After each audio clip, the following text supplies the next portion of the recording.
Screen दिसते सगळ्यांना? Yes, sir. Okay, Yes, sir. चालेल बघा.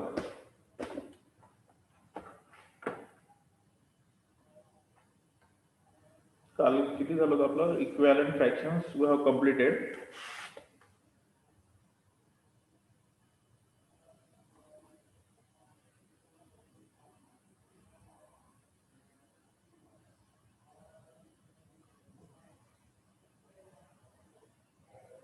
Next point, comparing the values of two fractions. Nirmal वाचा.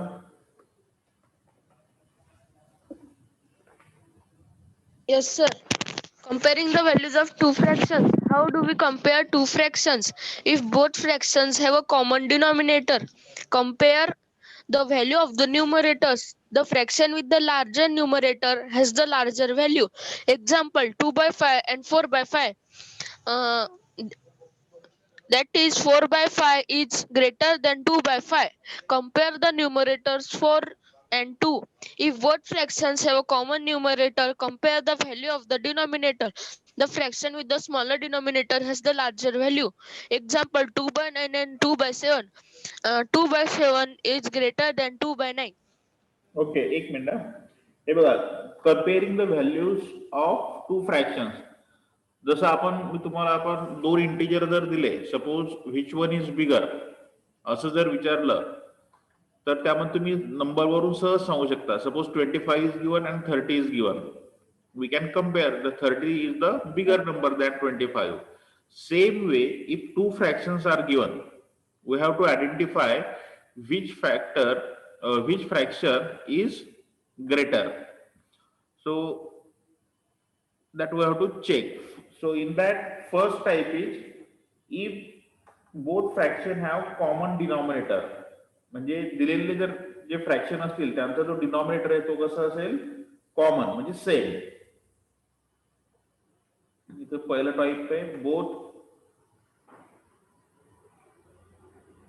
fractions having common denominator.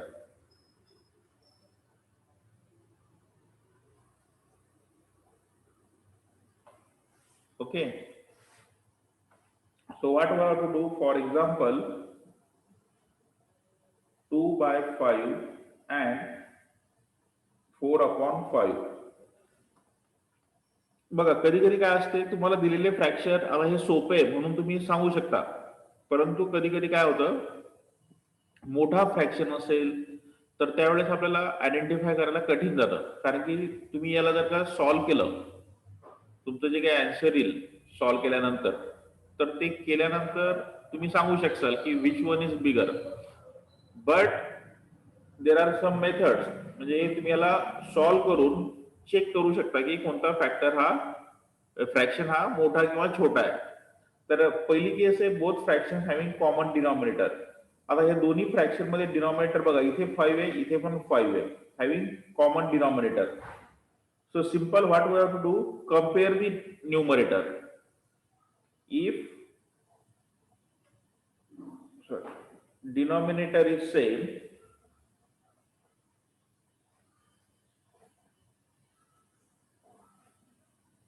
compare numerator. So in this problem, 2 and 4, obviously 4 is greater, this 4 is greater than the 2, हे आपल्याला माहिती आहे सगळ्यांना.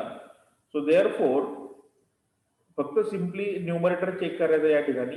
Therefore 4/5 म्हणजे हा जो फ्रॅक्शन असेल हा मोठा असेल, 4/5 is bigger than 2/5.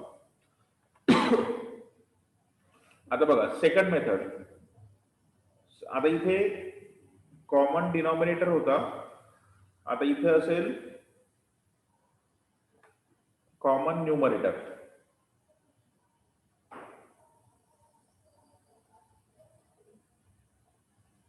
And example is 2/9 and 2/7. या दोन्ही फ्रॅक्शन मध्ये न्यूमरेटर जो आहे तो सेम आहे. आपली केस पण काय आहे, common numerator. So here 2 2. So what we have to do in this case, जसं या ठिकाणी तुम्ही न्यूमरेटर चेक केला तसं या ठिकाणी ते उलट करावं लागेल. We have to check the denominator.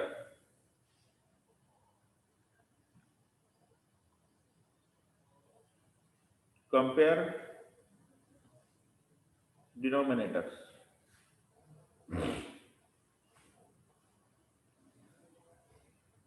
9 and 7. Obviously 9 is greater than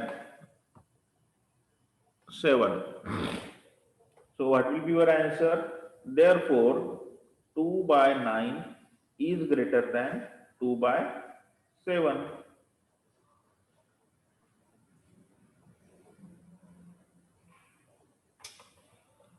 समजलं हे सगळ्यांना दोन्ही मेथड्स? Yes, sir.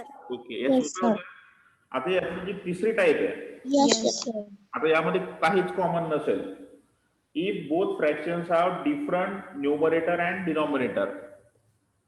श्यामल वाचाय.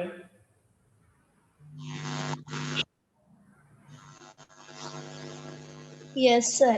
If the both fractions have different numerator and denominator, change the both fractions in their respective equivalent fraction with the same denominator.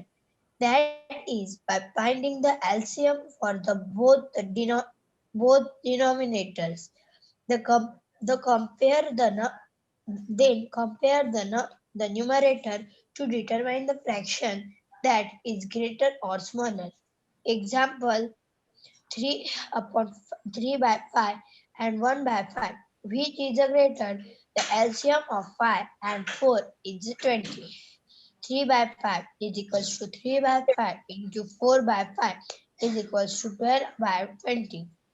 1/4 is equals to 1/4 into 5 into 5. 5/5 is equals to 5/20. Since 1220 is bigger than 520, therefore 3/5 is bigger than 1/4.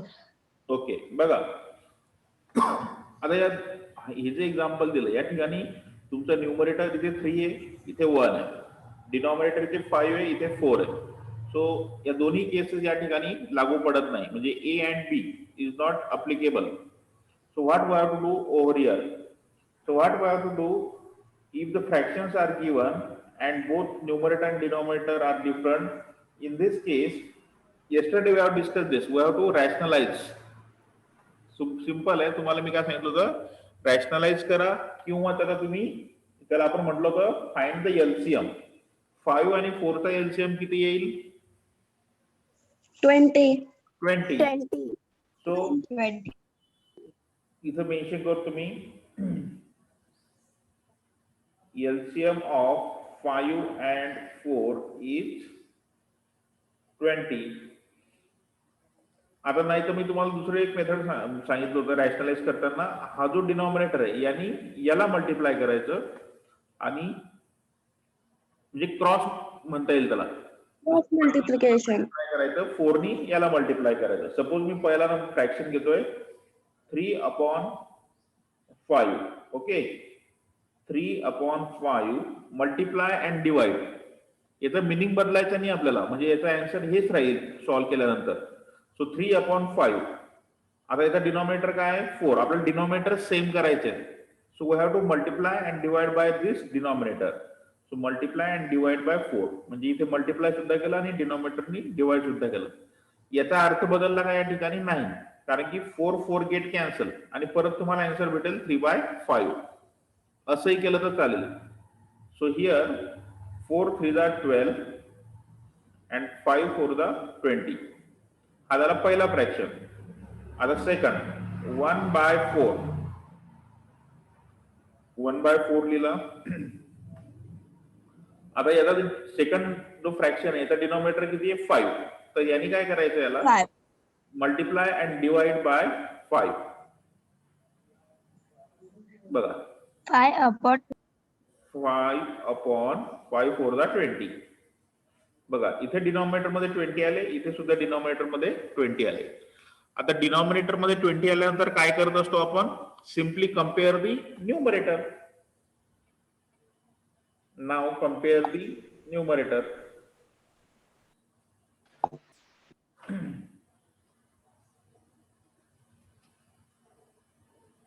Okay, therefore आता कोणता आहे? 12 is bigger than 5. 12/20 and 5/20. आता दोन्हीचे denominator same आहेत, तर obviously तुम्ही काय करणार या ठिकाणी न्यूमरेटर चेक करसाल. Which number is bigger? Obviously 12 is bigger than 5. So this 12/20 is bigger than. And simplest form तुम्ही याला असंही लिहू शकता, देअरफॉर 3/5 is greater than 1/5. आणि 5/20 म्हणजे कोणता नंबर आहे आपला? 1/4. 1/4. So this 3/5 is bigger than 1/4. समजलं? हे ही तिसरी मेथड आहे, ही महत्वाची आहे. या ठिकाणी तुम्हाला रॅशनलाइज करायचं आहे, म्हणजे जो काही डिनॉमिनेटर असेल तो सेम करायचा आहे. आणि डिनॉमिनेटर सेम करण्यासाठी एकमेकांना क्रॉस, जसं इथे केलं आपण, याला आपण तुम्हाला एक वर्ड सांगितला होता, याला म्हणतात rationalisation. Multiply and divide by the same numbers. इथे सुद्धा सेम नंबर आहे. तर ह्या झाल्यात comparing the values of 2 fractions. चालेल, नेक्स्ट सॉल्ट एक्झाम्पल्स घेऊयात आपण.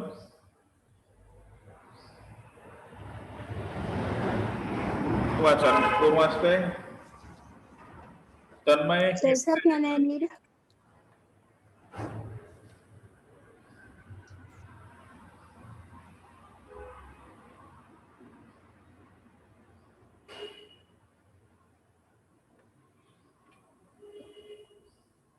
तन्मय आहे का? रिस्पॉन्ड करत चला पटापट. अथर्व हिरे प्रॉब्लेम. हा, तन्मय उठला वाटत आता. चल वाच पहिला. Represented by the shaded parts in each of the diagrams below. काय करावं लागेल? सर तिथे आपल्याला शोधायला लागेल शेडेड पार्ट्स. बघा तुम्हाला काय दिलंय बुक्स बघा. Right fraction, sorry, what fraction is represented by the shaded part in each of the diagram below. आता तुम्हाला ही जी डायग्राम दिलेली आहे ABC, याला फ्रॅक्शन मध्ये कन्वर्ट करायचं आहे. तर फ्रॅक्शन मध्ये कन्वर्ट कसं करतात? ऍक्च्युली फ्रॅक्शनचा अर्थ काय होतो आता तुम्हाला याच्यावरून अजून चांगलं क्लिअर होईल.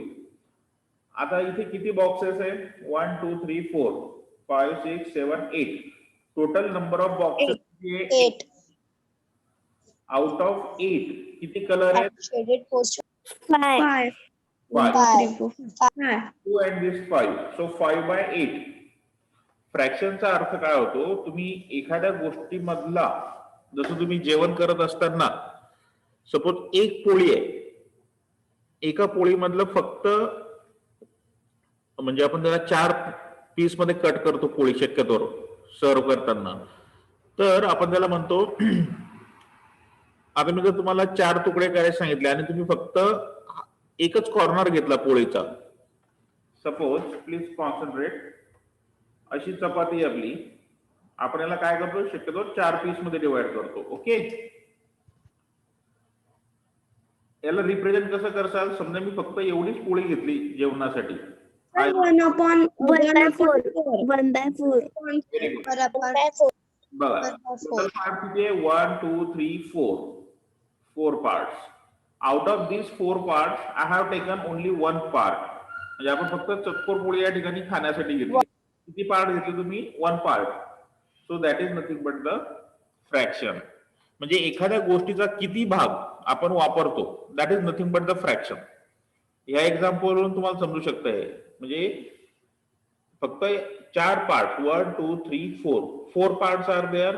Out of these 4 parts we have utilized or we have used only 1. So this will be your 1/4.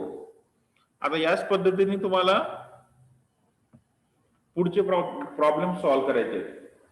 आता या ठिकाणी सांगा पहिला प्रॉब्लेम. आता इथे किती टोटल 8 पार्ट्स. मी आता लिहित नाही बसत आहे. Out of 8 parts how many are colour, 5. 4. 5 are color. So that's why it is 5/8. आता हा सांगा इथे कसं येईल, टोटल पार्ट्स किती आहे, 4. 4. 1. 1/4. आता इथे सांगा इथे किती हार्टचे शेप, किती हार्ट शेप आहे, 6. 3/6. Total part 1 2 3 3/6. 6. Out of 6 3 are color. 6. So it is 3/6. आणि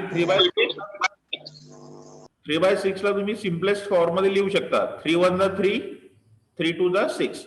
म्हणून यांनी काय केलं, याला 1/2 लिहिलं. याला तुम्ही सिम्पलेस्ट फॉर्म मध्ये लिहू शकत नाही. 5/8 झालं, 1/4 झालं, हे ऑलरेडी सिम्पलेस्ट फॉर्म मध्ये आहे. परंतु इथे 3/6, 3 1 3, 3 2 6, म्हणून इथे लिहिलं 1/2. तर हे झालं तुमचे फिगरचे प्रॉब्लेम. समजला हा प्रॉब्लेम सगळ्यांना? Yes, sir. ओके, चालेल. नेक्स्ट. Yes. आता बघा सेकंड प्रॉब्लेम तुम्हाला दिलेला आहे. 6/11 equals to A/33 equals to 36/B. आता काय फाइंड आउट करायचं आहे, determine the values of A and B. मी फक्त इथे शॉर्टकट लिहितो, A and B equals to question mark. तर आपल्याला काय करावं लागेल या ठिकाणी, तुम्ही पहिले 2 फ्रॅक्शन जे आहेत म्हणजे हे एवढे, याला कम्पेअर करा. Okay,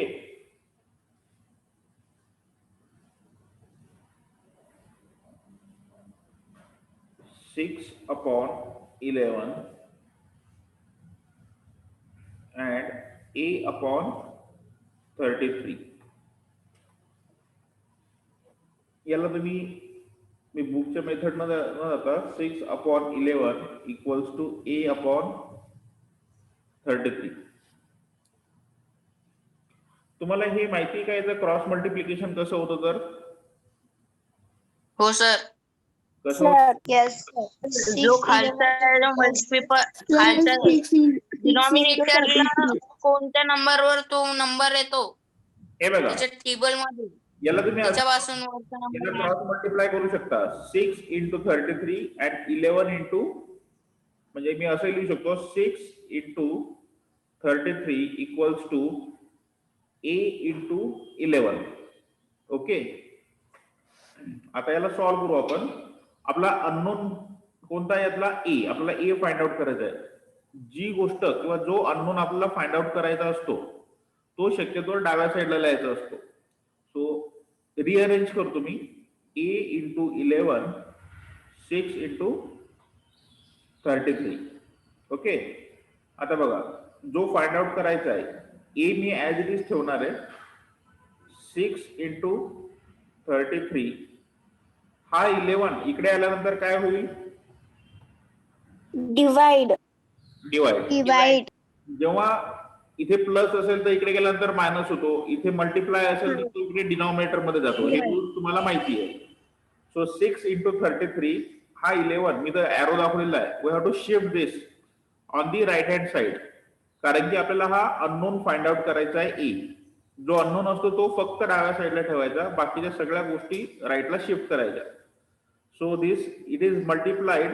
So when it will come to the right, it will become on the denominator side. आता सांगा काय करावं लागेल, सिम्पलेस्ट कसं सॉल्व करसाल? Sir, 6 into 33 upon, sir, 6 into 33 to the answer is on Sir, 11. 12 divided by 33, then the product will be तुम्ही याला 3. कठीण दोन पद्धतीने सॉल्व करू शकता. या दोघांचं मल्टिप्लिकेशन करायचं, इथे न्यूमरेटर मध्ये व्हॅल्यू येईल आणि त्याला डिवाइड बाय 11 करायचं. पण हे थोडंसं मोठं होईल. याच्यापेक्षा सोपी आयडिया काय राहील, 11 1 जा 11, 11 3 जा 33. 33, 11 1 जा 11, 11 3 जा 33. 6 into 3 किती होतील? 18. 12. 18. Answer will become A equals to 18. A is equal to 18. हे झालं तुमचं आन्सर. याच पद्धतीने आपल्याला फाइंड आउट करायचं आहे बी. बी इक्वल्स टू, आता बघा याला सॉल्व करताना तुम्ही हा प्रॉब्लेम तुम्हाला अजून एक तर तुम्ही हे आता ए ची व्हॅल्यू आपल्याला भेटलेली आहे, म्हणजे इथे येईल 18/33 इक्वल्स टू 36/b. याच पद्धतीने क्रॉस मल्टिप्लाय करा आणि सॉल्व करा. किंवा आता जर का तुम्हाला ही मिडल टर्म नाही वापरायची आहे, तुम्ही हे पण वापरू शकता. 6/11 इक्वल्स टू 36/b. बघा आपण दोन्ही सॉल्व करून दाखवतो तुम्हाला. सपोज मी इथे घेतो, मी परत घेतो A/33 equals to 36/b as A equals to 18. हे आन्सर आपल्याला भेटलेलं आहे. So I am putting this value 18/33 equals to 36/b. Cross multiply just like this, 18/b याचं आणि याचं मल्टिप्लिकेशन आणि 33 into 36. 33 into आता b अननोन आहे, b इथे ठेवायचा. So this will become 33/36. आता हा 18 इकडे आल्यानंतर काय होईल, डिनॉमिनेटर. denominator. 18 1 जा 18, 18 2 जा 36. हे समजतंय ना सगळ्यांना? Yes, sir. 18 1 जा 18, 18 2 जा 36. Yes, sir. Then next step 33 into 2 किती येईल मग? 66. 56. 66. So this will be your answer. एक तर या B is equals to 66. Okay. अजून दुसऱ्या यानं सांगतो तुम्हाला ऑर. आता आपण काय केलं, सुरुवात ह्या दोन टर्म घेतल्या, A/33 36/b. आता आपण ही टर्म आणि पहिली टर्म आणि शेवटची टर्म घेऊ. हे बघा इथे मी आता या दोन टर्म घेतल्या, त्या आपण काय करू, बी फाइंड आउट करण्यासाठी 6/11 इक्वल्स टू पहिली टर्म आणि शेवटची टर्म 36/b. परत मल्टिप्लाय करायला 6 into b equals to 36 into 11. b at this ठेवायचा इथे, b इक्वल्स टू 36 into 11. हा 6 इकडे येईल म्हणजे डिनॉमिनेटरला येईल. कसं सॉल्व करसाल याला, 36 into 11 divided by 6. Sir, 36 divided by 6, and then the quotient will be multiplied by 11. 6 1 जा 6, 6 6 जा 36. Sir, 6 1 are 6 and 36 6 are. So 6 into 11 is equals to 66. 66. बघा दोन्ही मेथडनी इथे 66 आला आन्सर, इथे 66 आला. तुम्ही कोणतेही मेथड वापरा. हे क्रॉस मल्टिप्लिकेशन समजलं ना, हे महत्वाचं या ठिकाणी. भरपूर जणांना कन्फ्युजन होत असतं Yes, कधी. sir. Yes, sir. Okay good. Yes, sir. चालेल. Next example number 3.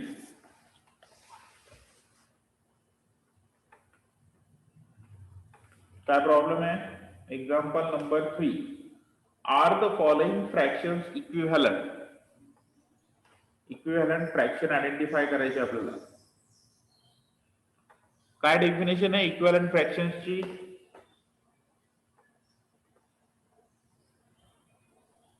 Equivalent Sir, fraction are form. represented by the same value, although they have different numerator and denominator.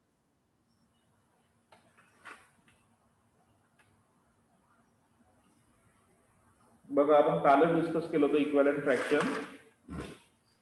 Equivalent fraction present same value through they have different numerator and denominator. Correct. हे मी आपण काल To find तुम्हाला the equivalent, we have 3/6 असेल तर त्याला 1/2 लिहू शकता तुम्ही, म्हणजे simplest form. So represent the same value though they have different numerator and denominator. जसं इथे 1/2, 2/4. 2/4 म्हणजे 2 1 2, 2 2 4. म्हणजे हा पण 1/2 आहे. 3 1 3, 3 2 6. हा पण 1/2 आहे. इथे मी घेतो तर 4 1 4, 4 2 8. म्हणजे हा पण 1/2 आहे. हे सगळ्यांची जी काही बेस व्हॅल्यू किंवा जो सिम्पलेस्ट फॉर्म आहे तो सुद्धा 1/2 आहे. So this kind of fractions are called as equivalent fraction. आता बघा तुम्हाला प्रॉब्लेम Yes. दिलेला आहे. म्हणजे तुम्हाला प्रॉब्लेम 1/5. काय करायचं आहे? 1/5 and 5/25. 25. Sir, 1/5 is equivalent. Equivalent fraction Yes, sir. Yes, sir. आहे. Obviously Yes, sir. आहे. 1/5. 25 5 चा आणि 5 1 चा. Sir, 5 1 5, 5 5 25. 5 1 5. 1/5 अँड 5 आता 5/25 ला जर का मी लिहिलं आणि याला सॉल्व्ह केलं, 5 1 5, 5 5 5 5 25. 25. म्हणजे हा पण 1/5. आणि हा पण 1/5. 1/5. So here Therefore, 1/5 and 2/5 is both fraction equivalent fraction.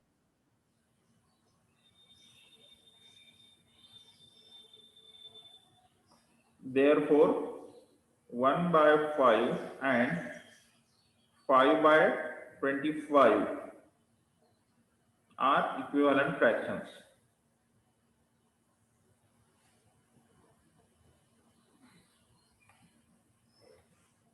चालेल. आता यातलं बी 3/8 and 10/16. 10/8. बघा 3/8 ऑलरेडी सिम्पलेस्ट फॉर्म मध्ये. याला सॉल्व्ह करू शकतो का आपण? नाही. No. ऑलरेडी सिम्पलेस्ट नाही, फॉर्म. sir. आता 2/5. 2/16 सांगा. 10/16 2 5 are 2 5 चा 10 आणि 2 8 चा 5/8. करेक्ट. 5 upon याला सॉल्व्ह जर केलं तुम्ही 2 8 upon 8. 2 5 10 and 2 8 16. Your answer will become 5/8. आता इथे 3/8 आहे आणि इथे 5/8 आहे. मग काय करताल? Sir, they are not equivalent. Sir, they are not equivalent fraction. They are not equivalent fraction. Here denominators Therefore, the fraction are not same. denominators are same. इथे मेन्शन करतो.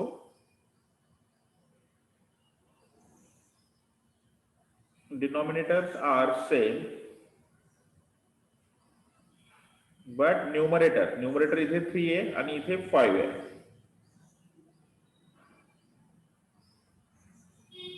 But numerators are different.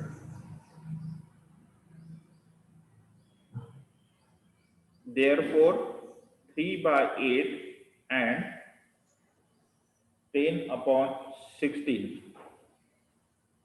Are not equivalent fraction. are not equivalent. Okay. समजलं हे सगळ्यांना हा problem? Yes, sir. Okay, Yes, sir. चालेल. बघा problem number 4 आपल्याला identify करायचं. Which fraction is smaller, 3/5 and 4/7? काय करावं लागेल? कोण Sir, सांगतंय? we have to find the LCM of an denominator. Sir, Then we its have to LCM will come 35. So we have to multiply that, so that denominator will come 35. बघा आपण simplest मेथडने जाऊ. दोन्ही numerator denominator वेगवेगळे. इथे 3/5 इथे 4/7 आहे. म्हणजे कोणतंच सेम नाहीये. आपण काय करूया, तर डिनॉमिनेटर सेम करूयात. म्हणजे इथे काय करावं लागेल, इथे 5 आहे आणि इथे 7 आहे.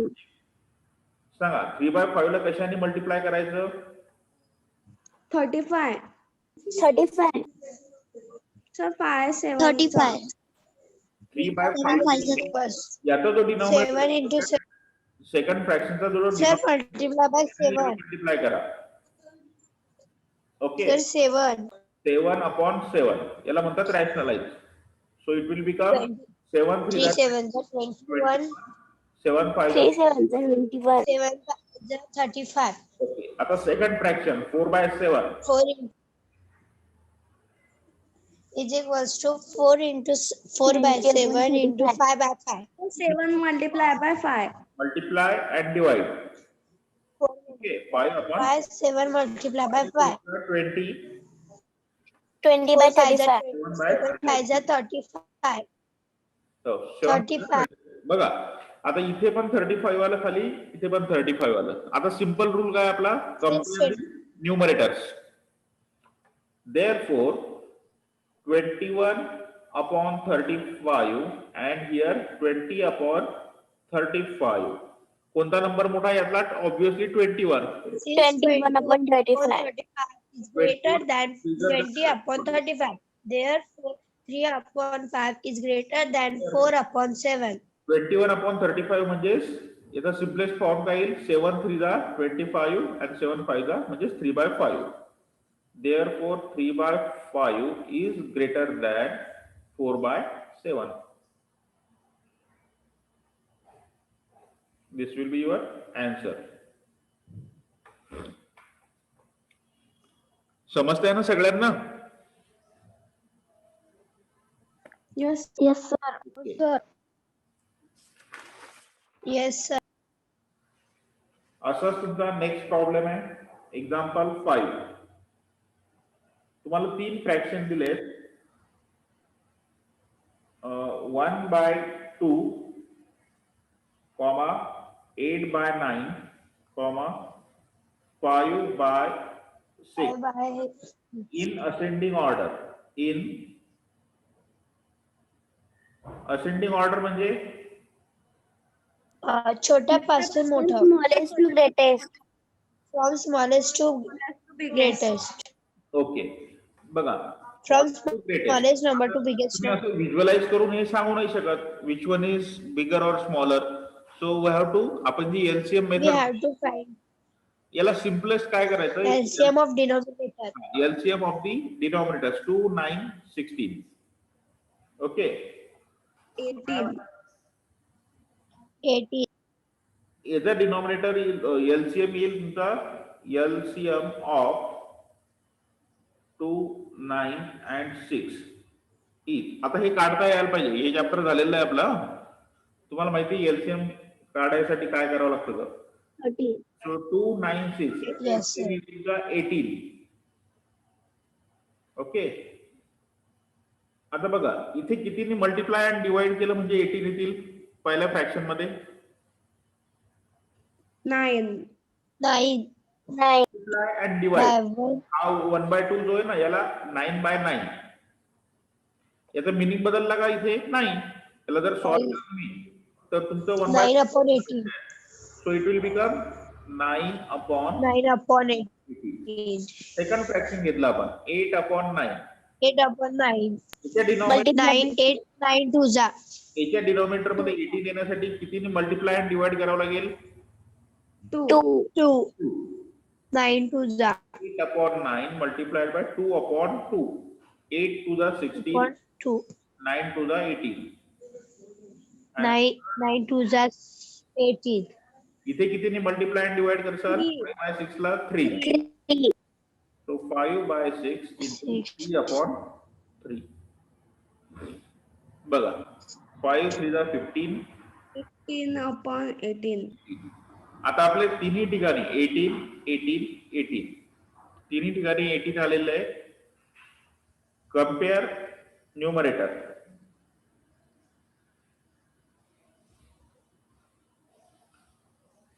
बघा आता सगळ्यात छोटा लिहून घेऊ आपण पहिले. छोटा कोणता यातला सांगा? 9. 9. 9 by 18. 9 by 18. दुसरा कोणता येईल त्याच्यापेक्षा मोठा? 15 by 18. 15 by 18. 15 by 18. आणि सगळ्यात मोठा 16 upon. 16 by 18. आपण काय करत असतो? 18 18 18 तिन्ही डिनॉमिनेटर सेम आहे, तर फक्त न्यूमरेटर चेक करायचा. सगळ्यात छोटा 9, 1 by याच्यापेक्षा मोठा हा, 15 पेक्षा मोठा हा. मग इथं खाली लिहायचं सिम्पलेस्ट फॉर्म मध्ये. देअरफॉर 9 by 18 म्हणजे कोणता फ्रॅक्शन आहे? 1/2. 1 by नंतर 15 by 18 कोणता फ्रॅक्शन आहे? 5 by 6. 5/6. 5 by 6. आणि 16 by 18 आहे तुमचा 8/9. 8 by 9. इथे सिम्बॉल पुट करायचा जो मोठा असेल त्याच्याकडे. So this will be your ascending order. या पद्धतीने हा प्रॉब्लेम सॉल्व्ह करायचा आहे. यामध्ये सगळ्यात महत्वाची स्टेप फक्त ही आहे, याचा डिनॉमिनेटर मॅच करणे. हे जमलं म्हणजे तुम्हाला हे सोपं इकडचं. किती वेळ आहे आपल्याकडे? चालेल, उद्या घेऊ आपण बाकीचं. पीडीएफ लिहिताय ना रोज तुम्ही? मी काल जी पाठवली ती Yes, sir. ती लगेच लिहून टाकत चला. तुम्हाला परत आता दिवाळीनंतर